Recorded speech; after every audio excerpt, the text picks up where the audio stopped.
وہ 60 مسکینوں کو کھانا کھلائے۔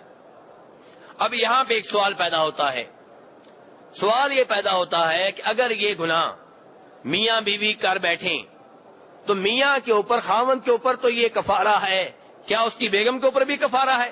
امام شافعی رحمہ اللہ فرماتے ہیں کہ اس کی بیگم کے اوپر کفارہ نہیں ہے۔ کیوں؟ کہتے ہیں کہ یہ حدیث جو ہم سب نے ابھی سنی ہے، امام شافعی کہتے ہیں اس حدیث میں نبی علیہ السلام نے اس صحابی سے یہ نہیں کہا کہ ایک کفارہ تمہارے اوپر ہے، ایک تمہاری بیگم کے اوپر ہے۔ اس سے پتا چلا کہ کفارہ صرف مرد کے اوپر ہے، عورت کے اوپر نہیں ہے۔ لیکن دیگر ائمہ کرام، دیگر علماء کرام امام شافعی کی اس رائے سے اتفاق نہیں کرتے۔ کیوں؟ وہ کہتے ہیں اس لیے کہ شریعت مردوں کے لیے بھی ہے، عورتوں کے لیے بھی ہے، اور مردوں عورتوں کا دین ایک ہے۔ اللہ نے 2 دین نازل نہیں کیے، کتنے دین نازل کیے ہیں؟ ایک۔ جہاں کہیں مردوں عورتوں کا کوئی فرق تھا وہ بتا دیا گیا، ورنہ عام طور پہ مردوں عورتوں میں شریعت نے کوئی فرق نہیں کیا۔ جو حکم مردوں کا ہے وہی حکم عورتوں کا ہے۔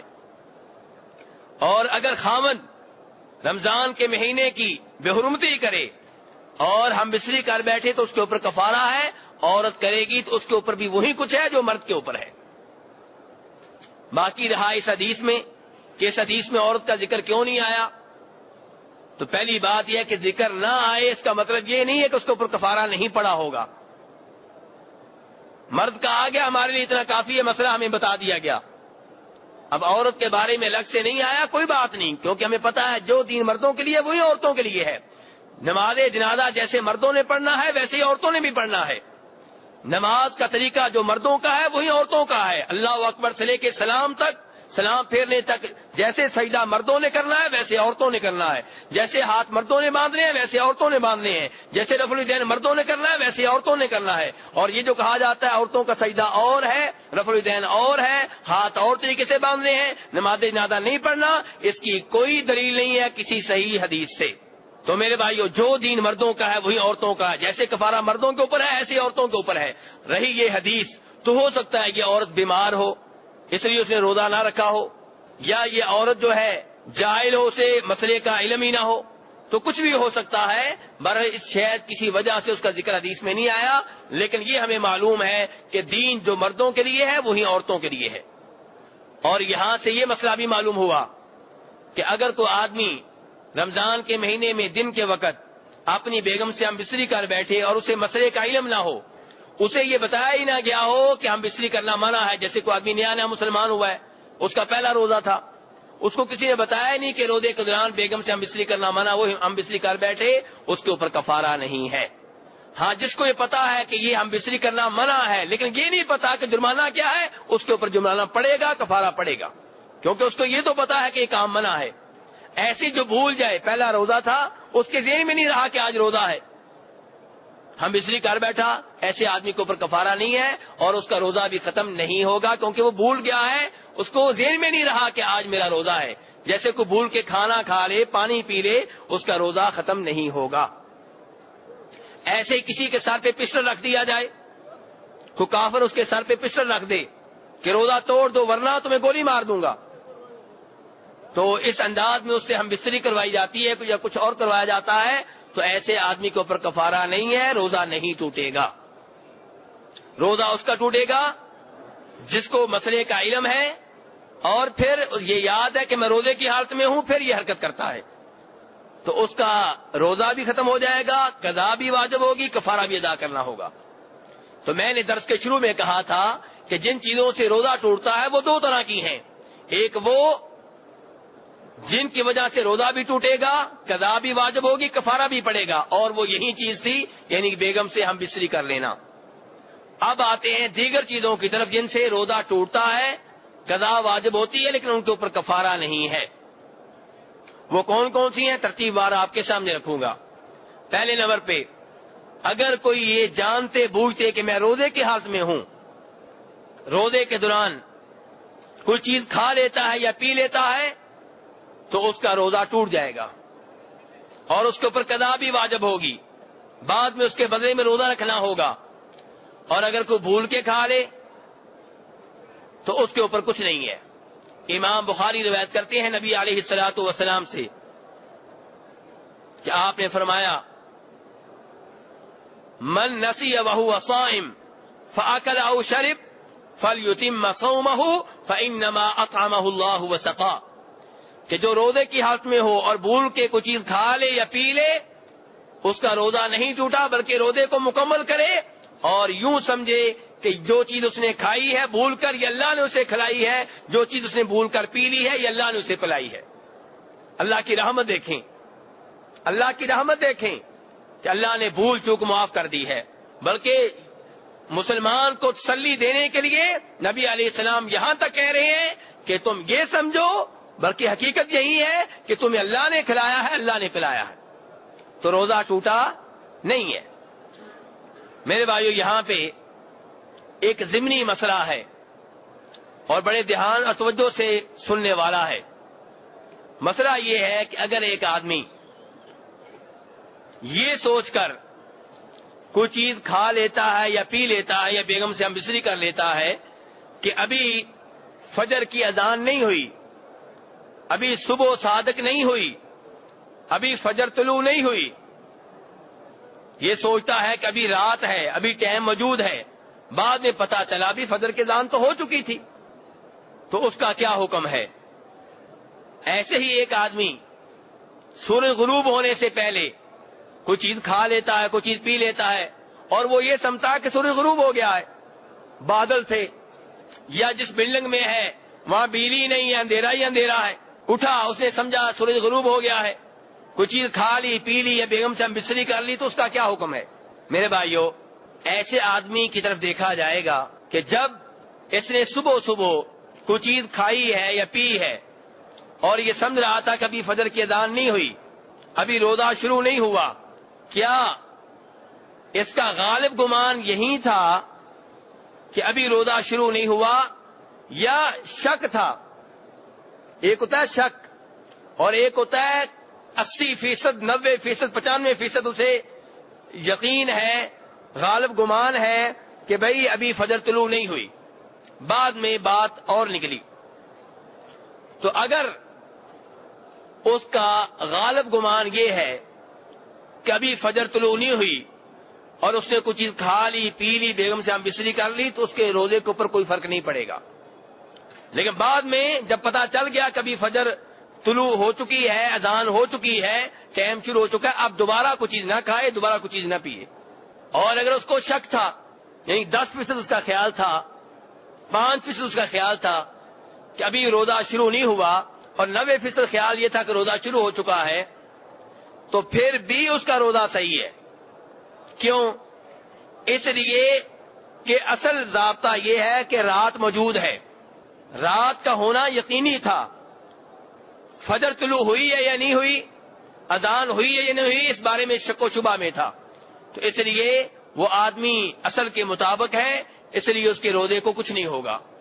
لیکن اگر معاملہ ہے سورج غروب ہونے کا، اب میرے بھائی یہ بات تو یقینی تھی نا کہ دن موجود ہے، اب شک یہ ہے کہ سورج غروب ہوا ہے کہ نہیں ہوا، رات ہوئی ہے کہ نہیں ہوئی ہے، اب یہاں صورتحال تبدیل ہو گئی ہے۔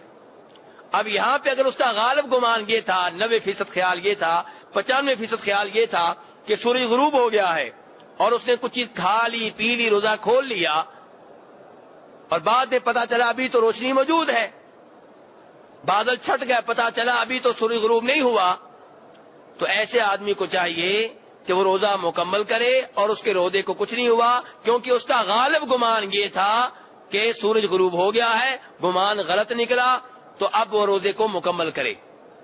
اور اگر اسے شک ہو کہ سورج غروب ہوا ہے کہ نہیں ہوا، تو پھر اس نے روزہ افطار کر لیا، ایسے آدمی کو روزہ دوبارہ رکھنا پڑے گا، کیونکہ دن کا ہونا، روزے کا ہونا یقینی تھا، اور سورج غروب ہوا یا نہیں ہوا یہ شک و شبہ والی بات تھی، اس کو شک و شبہ والی بات کو قبول نہیں کرنا چاہیے تھا، یہی خیال رکھنا چاہیے تھا کہ ابھی دن ہے، ابھی روزہ موجود ہے، تو اس نے افطاری کر کے غلطی کی ہے، ایسے آدمی کو روزہ دوبارہ رکھنا پڑے گا۔ لیکن وہ جو ہم نے کہا ہے کہ جس کا غالب گمان یہ ہو کہ سورج غروب ہو گیا ہے، جبکہ سورج غروب نہیں ہوا تھا، اس نے روزہ کھول لیا، اس کا روزہ صحیح ہے، یہ موقف جو ہے اس کی دلیل کیا ہے؟ اس کی دلیل اللہ تعالیٰ کا یہ فرمان ہے سورہ احزاب میں، وَلَيْسَ عَلَيْكُمْ جُنَاحٌ فِيمَا أَخْطَأْتُمْ بِهِ ولکن ما تعمدت قلوبکم، کہ اگر تم سے بھول چوک ہو جائے، غلطی سے کچھ کر بیٹھو تو تمہارے اوپر کوئی گناہ نہیں ہے. ولکن ما تعمدت قلوبکم، گناہ تب ملے گا جب جان بوجھ کے کوئی کام کرو گے. اور ایسے ہی اللہ تعالیٰ سورہ بقرہ کے آخر میں فرماتے ہیں ربنا لا تؤاخذنا ان نسینا واخطأنا، کہ مسلمان یہ دعا کرتے ہیں اے ہمارے رب اگر ہم بھول جائیں یا غلطی ہو جائے تو مواخذہ نہ کرنا، ہمیں نہ پکڑنا. اور حدیث میں آتا اللہ نے کہا فعلتو، میں نے تمہاری دعا قبول کر لی، غلطی اگر ہو جائے بھول جاؤ تو تمہارا مواخذہ نہیں کروں گا، تم سے حساب کتاب نہیں لوں گا. اور حدیث میں آتی ہے کہ جناب اسماء بنت ابی بکر رضی اللہ عنہما کہتی ہیں کہ نبی علیہ السلام کے زمانے میں دن ابر آلود تھا، بادل چھائے ہوئے تھے، تو ہم لوگوں نے سمجھا کہ سورج غروب ہو گیا ہے اور ہم نے روزہ افطار کر لیا. جب بادل چھٹ گئے پتا چلا سورج تو موجود ہے. تو یہاں پہ جناب اسماء نے یہ نہیں کہا کہ نبی علیہ السلام نے پھر ہمیں حکم دیا اس کے بدلے میں ایک اور روزہ رکھو، نہیں. اس کا مطلب یہ ہے کہ ان کے روزے کو معتبر مانا گیا کیونکہ ان کا غالب گمان یہ تھا کہ سورج غروب ہو گیا ہے. ایسے ہی میرے بھائیو بخاری شریف میں حدیث آتی ہے کہ عدی بن حاتم رضی اللہ عنہ وہ نبی علیہ السلام کے پاس آئے، کہنے لگے اے نبی علیہ السلام قرآن پاک میں آتا ہے کہ وَكُلُوا وَاشْرَبُوا حَتَّى يَتَبَيَّنَ لَكُمُ الْخَيْطُ الْأَبْيَضُ مِنَ الْخَيْطِ الْأَسْوَدِ مِنَ الْفَجْرِ، کہ اللہ تعالیٰ فرماتے ہیں کہ رات کو کھاتے پیتے رہو، رات کو کھاؤ پیو، کیونکہ رات کو روزہ نہیں ہوتا. کب تک کھا سکتے ہو؟ جب تک کہ سفید داغا سیاہ داغے سے واضح نہ ہو جائے. دو داغے پڑے ہوئے ہیں، ایک سفید ہے ایک سیاہ ہے. جب اتنی روشنی ہو جائے کہ پتہ چلے کہ یہ سفید ہے یہ سیاہ ہے، پھر اس کے بعد تم کھا پی نہیں سکتے، اس سے پہلے کھا پی سکتے ہو. عدی بن حاتم کہتے ہیں کہ میں نے دو داغے لے لیے، ایک سفید ایک سیاہ، سرانے کے نیچے رکھ لیے. بار بار دیکھتا تھا لیکن داغا سفید جو تھا وہ نظر ہی نہیں آ رہا تھا. تو کہتے ہیں میں نبی علیہ السلام کے پاس آیا، آپ کو یہ صورتحال بتائی تو آپ نے کہا بھائی سفید دھاگے سے مراد ہے طلوع فجر، صبح صادق، فجر کا طلوع ہو جانا، صبح شروع ہو جانا، یہ اس سے مراد ہے. سفید دھاگا خود مراد نہیں ہے اور سیاہ دھاگے سے مراد رات ہے. تو عدی بن حاتم جو ہیں صبح تک کھاتے پیتے رہے ہیں، یہ سمجھ کے کہ دن ابھی شروع نہیں ہوا، ابھی رات ہے. نبی علیہ السلام نے ان سے یہ نہیں کہا اس کی جگہ پہ ایک روزہ اور رکھو. اور میرے بھائیوں عدی بن حاتم کی اس حدیث سے ایک اور مسئلہ معلوم ہوا جس کا تعلق قرآن پاک کی تفسیر سے ہے، قرآن پاک کو سمجھنے سے ہے، اور وہ یہ کہ قرآن پاک کا ظاہری معنی معتبر ہے. قرآن پاک ایک عربی پڑھتا ہے، وہ عربی جسے عربی آتی ہے جو ظاہری معنی اس کی سمجھ میں آتا ہے وہی معنی معتبر ہے. یہ نہیں کہا جائے گا نہیں جی سفید دھاگے سے مراد سفید دھاگا نہیں بلکہ کچھ اور ہے، بلکہ ظاہری معنی ہی قابل اعتبار ہوتا ہے. کہیں کہیں پہ ظاہری معنی کے علاوہ کوئی اور معنی مراد ہوتا ہے اور وہ وہاں پہ ہوگا جہاں کسی اور آیت میں یا حدیث میں وضاحت آ جائے. یہاں پہ اگر قرآن کا ظاہری معنی مراد لینا ٹھیک نہ ہوتا تو نبی علیہ السلام عدی بن حاتم سے کہتے بھئی تم نے ظاہری معنی کیوں مراد لیا ہے، آئندہ یہ کام نہ کرنا. آپ نے ایسے نہیں کہا. اس سے پتا چلا کہ قرآن پاک کے ظاہری معنی کو ہی لینا چاہیے، وہی قابل اعتبار ہے. اور اللہ تعالیٰ نے جو قرآن پاک نازل کیا ہے وہ تمام لوگوں کے لیے نازل کیا ہے. اور اللہ فرماتے ہیں وَلَقَدْ يَسَّرْنَا الْقُرْآنَ لِلذِّكْرِ فَهَلْ مِن مُدَّكِرٍ، ہم نے قرآن پاک کو آسان بنایا ہے، کون ہے جو نصیحت حاصل کرنے والا ہے. اگر ظاہری معنی مراد نہ ہو اور معنی مراد ہو اس کا مطلب یہ ہے کہ قرآن پاک آسان کتاب نہیں ہے، جبکہ اللہ نے اس کو آسان کتاب قرار دیا ہے، اس لیے قرآن پاک کا ظاہری معنی مراد لیا جائے گا. تو خلاصہ کلام یہ ہے میرے بھائیوں کہ وہ چیزیں جن سے روزہ ٹوٹ جاتا ہے اور قضا واجب ہوتی ہے، کفارہ واجب نہیں ہوتا، وہ کون سی ہیں؟ جان بوجھ کے کچھ چیز کھا لینا یا پی لینا. ایسے ہی میرے بھائیوں الٹی کا آنا، اگر الٹی خود آئی ہے تو اس کے اوپر اس سے روزہ نہیں ٹوٹے گا، قضا واجب نہیں ہوگی. اگر جان بوجھ کے قصدن کسی آدمی نے الٹی کی ہے تو پھر اس کا روزہ ٹوٹ جائے گا اور اس کی جگہ پہ ایک روزہ اور رکھنا پڑے گا. ابو داؤد میں بھی حدیث آئی ہے، ابن ماجہ میں بھی آئی ہے کہ نبی علیہ السلام فرماتے ہیں من ذرعہ القیء فلیس علیہ قضاء ومن استقاء فلیقضی، کہ جس کے اوپر قے غالب آ جائے، الٹی غالب آ جائے، اس کے وہ نہیں چاہتا کہ الٹی آئے، پھر بھی آ گئی ہے تو اس کے اوپر قضا نہیں ہے. اور جو جان بوجھ کے کرتا ہے خود الٹی کرتا ہے تو اس کے اوپر قضا ہے۔ ایسے ہی میرے بھائیوں، کسی عورت کو روزے کے دوران حیض آ جاتے ہیں، حیض کا خون آ جاتا ہے یا نفاس کا خون۔ نفاس کا خون کسے کہتے ہیں؟ ولادت کی وجہ سے جو خون آتا ہے، ان کی عورت حالت حمل میں تھی، روزہ رکھا ہوا تھا، ولادت کا خون آنا شروع ہو گیا، بچہ پیدا ہونے لگا ہے، یا حیض کا خون شروع ہو گیا، چاہے روزہ افطار کرنے سے 1 منٹ رہ گیا ہو، یہ روزہ ختم ہو جائے گا اور اس کے بدلے میں روزہ بعد میں رکھنا ہوگا۔ ایسے ہی میرے بھائیوں، اگر ایک آدمی نے روزہ رکھا ہوا ہے، روزہ جاری ہے، اور اس نے یہ نیت کر لی کہ میرا روزہ ختم ہو گیا، میں روزہ ختم کر رہا ہوں، تو جیسے میرے بھائیوں روزہ نیت سے شروع ہوتا ہے، نیت سے ختم بھی ہو جائے گا۔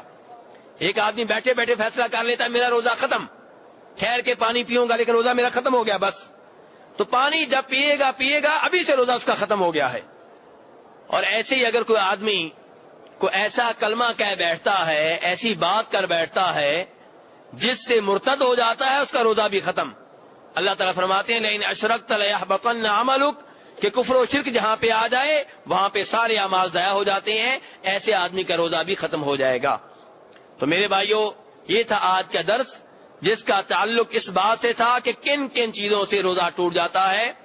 کل انشاءاللہ ہمارا موضوع ہوگا وہ کون سے امور ہیں جن کی وجہ سے روزے پہ کوئی اثر نہیں ہوتا، روزے کو کوئی فرق نہیں پڑتا۔